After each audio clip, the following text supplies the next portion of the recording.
내가 지금 아젠다 없이 그냥 막 임기응변식으로 진행하고 있는데요. 축하 말씀하시고 제 생각에 그리고 내년 그 시험 준비하실 거 동영상 찍으신 내용 있잖아요. 내년에 어떻게 가르치고 과목 어떻게 준비할 거고 뭐 이런 얘기. 동영상 촬영하셨죠? 예. 네. 그거 하신 거를 그냥 브리프하게 조금만 얘기해 주세요. 네? 합격하신 분은 아니세요? 아니 이제 준비생들도 오셨거든요. 네. 또 합격하신 분들도 다른 종목 도전하실 수도 있고. 네, 그 과목 좀 말씀 잠깐 해주세요. 부탁드릴게요. 아는 바가 없어서. 예, 인사 올리겠습니다. 여기 합격하신 분도 계시고 또 처음 보는 분도 계신데, 예, 저는 이용욱입니다. 반갑습니다. 먼저 낯이 익은 분들이 좀 많이 계시네요. 축하드립니다.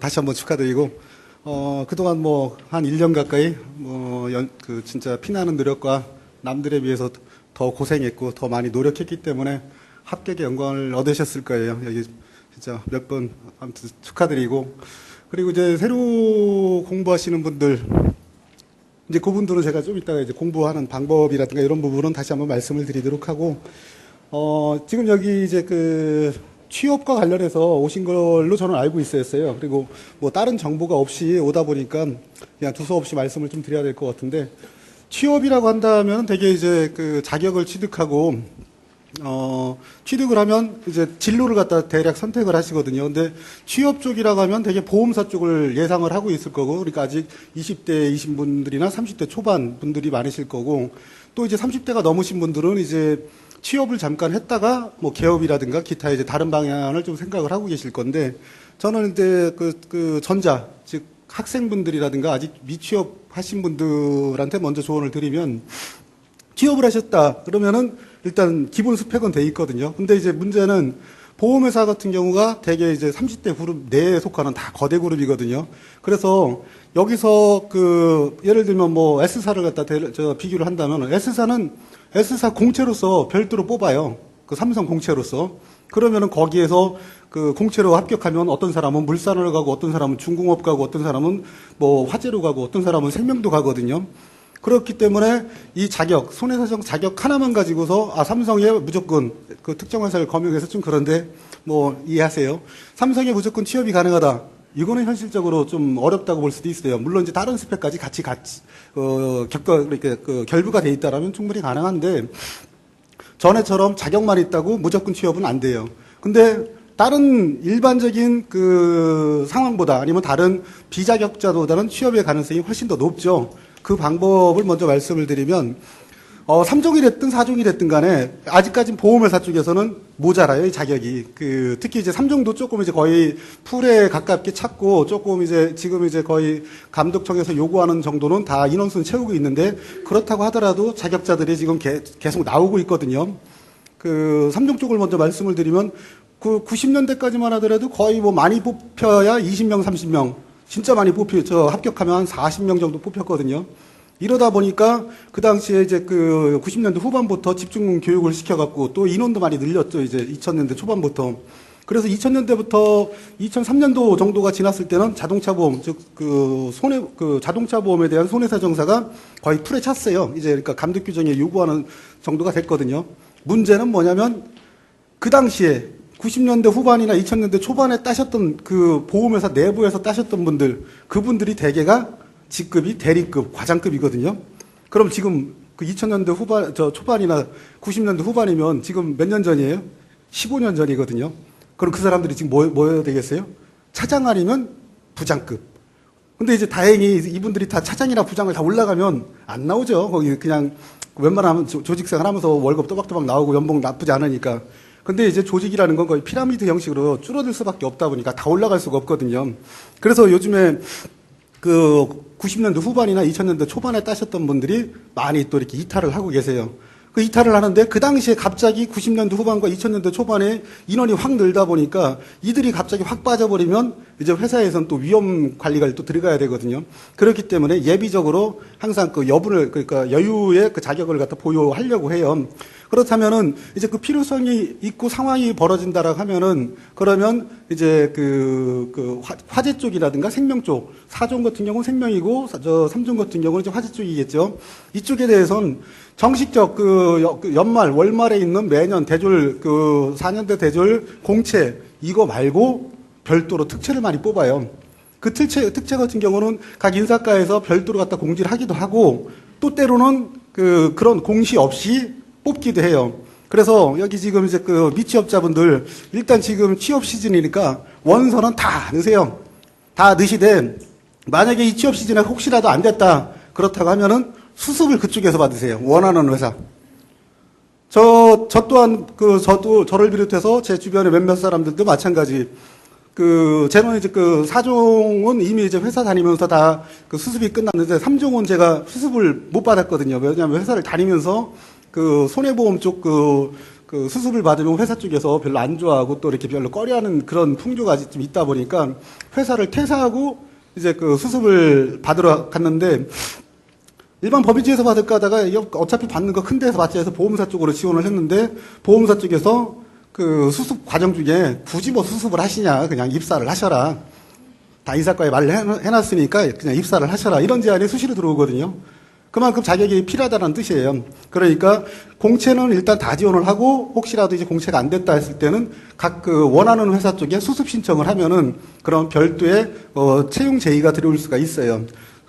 첫 번째 이제 그런 부분 한번 말씀을 드리고 또 하나는 지금 이제 거대 기업 같은 경우 내지는 대기업 같은 경우에는 이제 정부 시책에 따라야지 좀 이렇게 눈치가 들 보이거든요. 정부가 시키는 거 내지는 정부가 주도하고 있는 부분에 대해서 거슬리면은 그러면 이제 좀 찍히거든요. 말 그대로 세무감사가 됐든 뭐 여러 가지 어떤 혜택이 좀 많이 줄어들다 보니까. 근데 정부에서는 요즘에 대졸 미취업자 뿐만 아니라 어떤 또 사회적 불균형을 해소한다는 측면에서 지방대생이라든가 내지는 지역 할당을 어느 정도씩 또 장애인에 대해서 뭐 이런 부분에 할당이 좀 주어지고 있거든요. 가급적이면 여기서 미취업자 하신 분들은 서울 쪽에다 지원을 하지 마시고 지방 쪽으로 지원을 하세요. 그게 훨씬 낫습니다. 왜냐하면은 제가 전에 4종 들으셨던 분들한테도 한번 말씀을 드렸었는데 이 수도권의 인구, 경기도하고 서울, 인천의 인구가 몇 만이에요? 2천만 명이에요. 우리나라 국민의 전체 반 이상이 여기서 살고 있거든요. 이 사람들 대다수가 수도권 쪽에다 지원을 해요.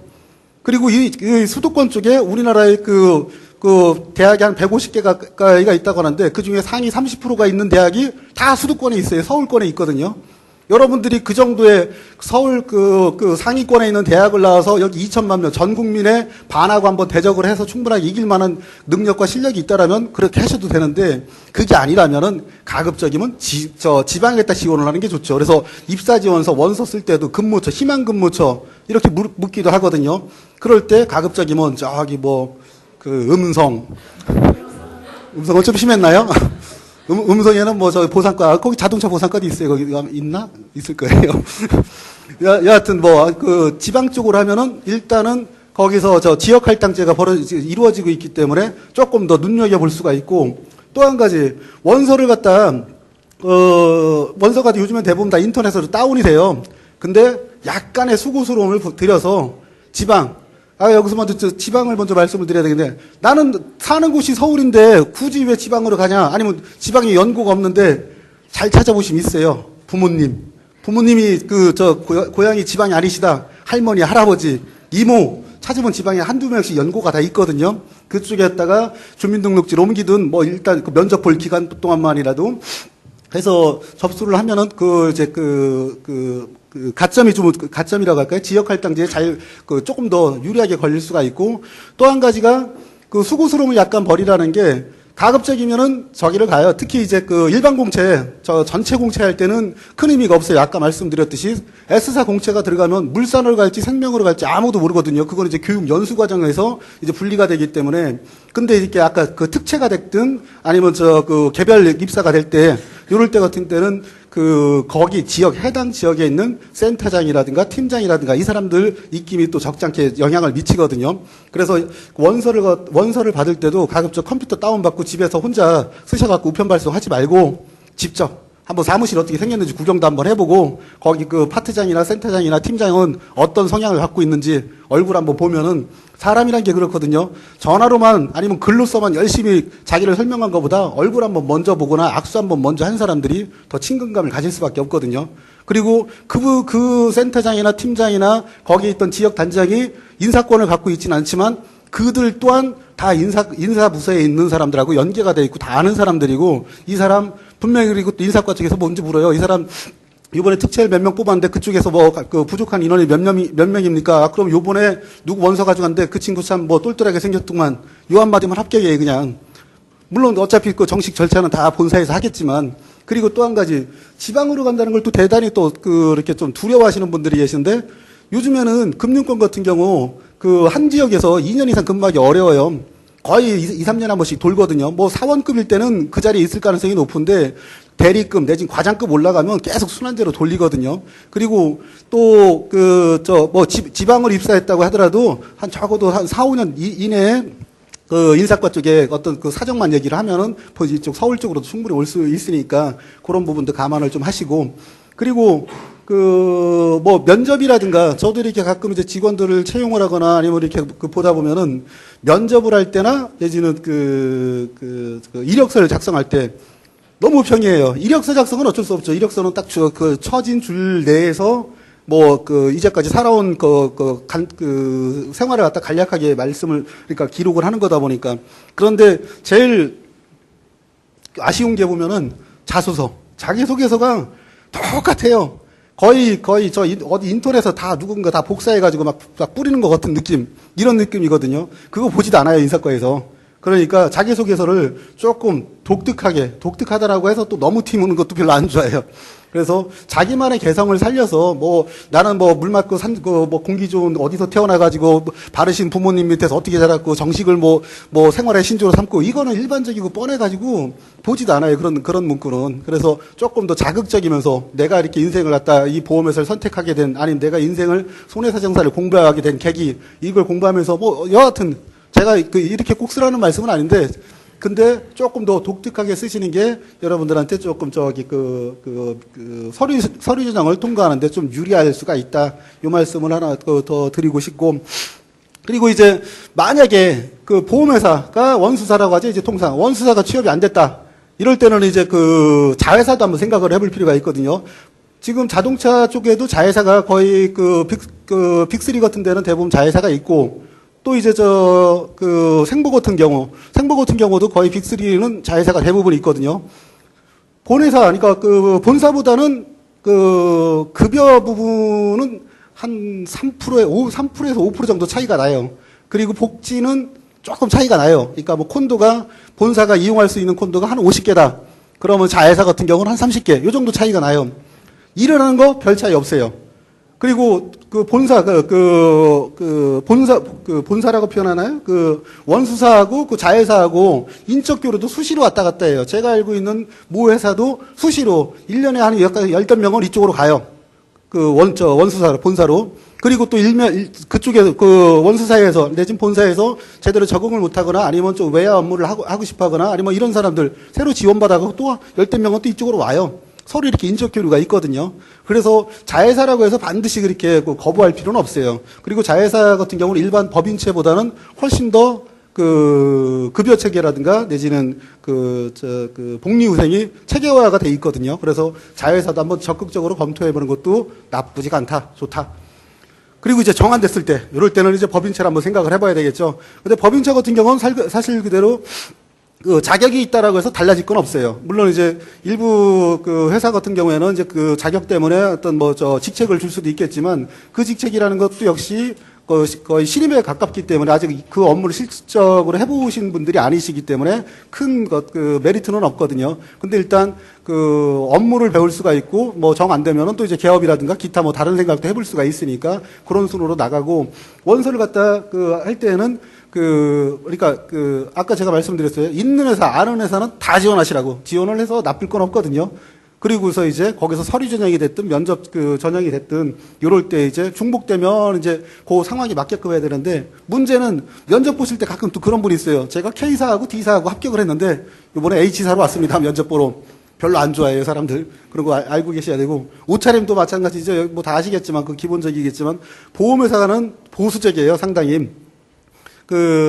뭐 이게 무슨 IT 회사가, 계열 회사가 아니다 보니까, 뭐 옷차림, 뭐 머리에다가, 그러니까 특히 남자분들 머리에다 염색을 하고 간다든가, 모자를 쓰고 간다든가, 귀걸이를 하고 간다든가, 뭐 빨간 넥타이, 뭐 등등등, 이런 거 조심하셔야 될 문제고, 여자분들 또한 마찬가지죠. 이렇게 너무 이렇게 프리하게 가시면은, 그러면 또 이제 좀 별로 이렇게, 어차피 인사권자들이 대개 보면 간부급이고 연세가 있으신 분들이다 보니까 보수적이다. 이 정도를 알고 계셨으면 좋겠고, 요거는 이제 지금까지는 제가 이제 취업과 관련된 뭐 조언이 됐는지 모르겠는데, 말씀을 드렸고, 지금 시간이 얼마까지가 주어진 건지 모르겠는데, 지금 뭐 새로 오신 분들도 계시다고 하시니까, 그러면 근데 강의를 들으러 새로 오신 분들한테 지금 또 기존 합격자분들은 또 중복되는 내용 어떤 강의 내용이라든가 아니면 내년에 어떤 출제 경향 같은 거 이게 뭐 의미가 있을까 좀 예? 예, 좀 이따요? 예. 아, 됐어요? 그러면은 일단 뭐 제가 뭐 두서없이 막 여러 말 하는 것보다 일단 핵심적인 내용만 말씀을 드리고 나머지는 또 여기 2차가 준비되어 있다고 하니까 궁금하신 건 또 개별적으로 말씀을 해주시면 고맙겠습니다. 일단 합격생들 다시 한번 축하드립니다. 고맙습니다. 수고하셨어요.